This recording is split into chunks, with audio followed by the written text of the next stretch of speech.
Well, we'll come to this again in a minute to look at the real challenges and what do we do to address those challenges. But let's cross over to correspondent Shehu Okinbaloye. It's June 12th. Shehu, where are you and what's happening? Thank you so much, Chamberlain. We are at the MKO Abiola's residence in Ikeja, the capital city of Lagos. And I'm at the graveside of the heroes and the heroine of the Abiola family, late MKO Abiola and Kudirat Abiola. Here is where they were laid. And it brings a memory of what happened 25 years ago at the 1993 presidential election, which happened on the 12th of June that year. It was a memorable milestone in Nigeria's political history, an election which mandate was never allowed to hold sway. But then, today, 25 years later, Nigerians and the world over are remembering that very political milestone in Nigeria's history. Today, there's going to be a political gathering where people will be talking about Nigeria's democracy.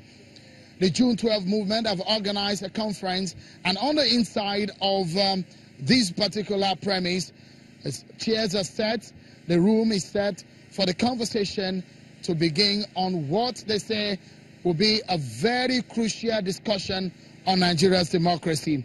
The special roundtable session is designed to host leading presidential aspirants towards the Nigeria's 2019 presidential election.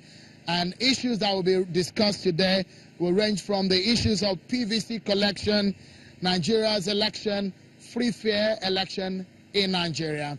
It is a very historic event in the history of Nigeria's politics, considering the recent pronouncement of Nigeria's President Muhammadu Buhari when it announced that the late MKO Abiola will be honored posthumously with the highest national honor in the land, the honor of the Grand Commander of the Federal Republic, GCFR. And the man who ran with him also, Babangana Kingibe, will also be honored with a national honor of GCON today in Abuja. Also memorable would be that of late Chief Gani Fawayemi, a foremost Nigeria political and democracy fighter and also human rights activist. All of them will be honored today in Abuja. But here in Lagos, the conversation will be around Nigeria's democracy and how we can help build a sustainable democracy in Nigeria. Chamberlain, that's been the atmosphere here. People are already coming in, people are already trooping in here. The room is set for the conversation to start, and a lot of issues relating to the history of what happened 25 years ago will be brought again to the table, Chamberlain. All right, thank you very much indeed, Sean. We'll keep tabs with you and get more updates as you can give them to us. But let's get back to this conversation here now. Chinedu, I mean, as a petroleum engineer, venturing into politics, I don't know how that feels. It may feel strange to you. But when you get out there, do you feel, because people require different things to get into play, what kind of other challenges have you faced, aside from the fact that you got in there, you saw those above 60 years in the conference? Yeah, thank you. I think one of the best things that have happened to our generation and our country is that the president has assented to the Not Too Young to Run a bill. Looking back, that has helped me mobilize young people in my constituency. Are they optimistic? Are they enthusiastic to this? They are very optimistic. They see that it's possible now with the Not Too Young to Run bill, and seeing one of their own, come out to say he's running for the office of the Senate. We are looking at contesting against Senator Abaribe, who is there from my constituency, you see. So young people are now seeing the opportunity that there's chance for them, for their voices to be heard, and for them to participate in nation building, the discussion. They need to be involved. And I've taken it up to say, okay, I'll sacrifice whatever that I've got to make sure that I represent a generation that have been... When you say sacrifice what you got, are you going to leave your job as a petroleum engineer and venture to politics? I will, of course. It takes sacrifice. So it's a decision one has to make. Are you not towing the same path that the older generation took, where they abandon everything else to focus on politics, when the conversation is supposed to be moving to, I am in politics, but I'm still a professional? So, so the point is, what's the motivation? If you walk on the streets of my constituency, if you walk on Aba, Ariaria, Ahionhora, and see the poverty, the hardship in the face of my people, you will now see reasons why it should stand before any other personal interest. No, hold on, Chinedu. I know these areas. I mean, Ahionhora, Foxwood, and all of that. Those people are hardworking. They work with their hands. They build shoes. They build things.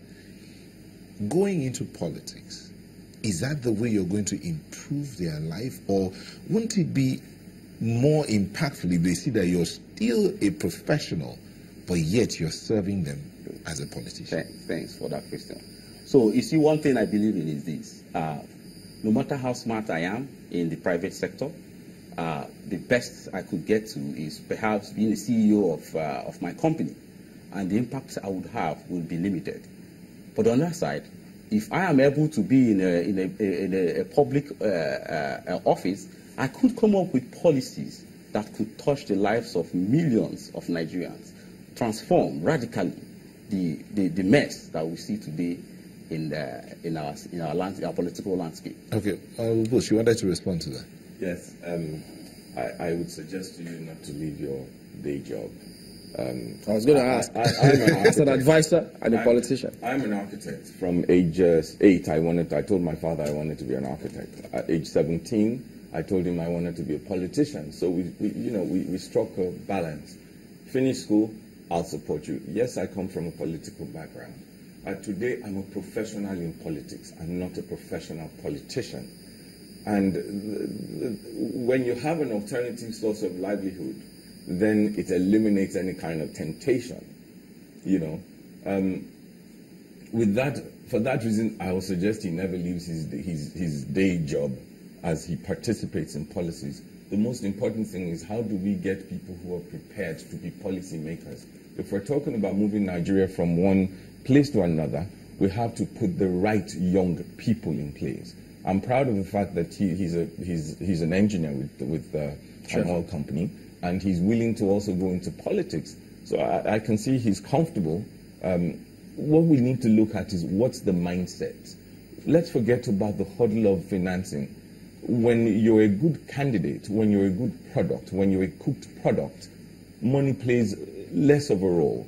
You spend what I have seen through experiences, you spend a lot of money to mask your inability if you're not able. But when you're able, you still need to spend money. Yes, but it's limited. Anywhere in the world you need to spend money, whether in America. The only difference is in the West, people contribute money. In this part of the world, you spend your money. You spend your money. That's the difference.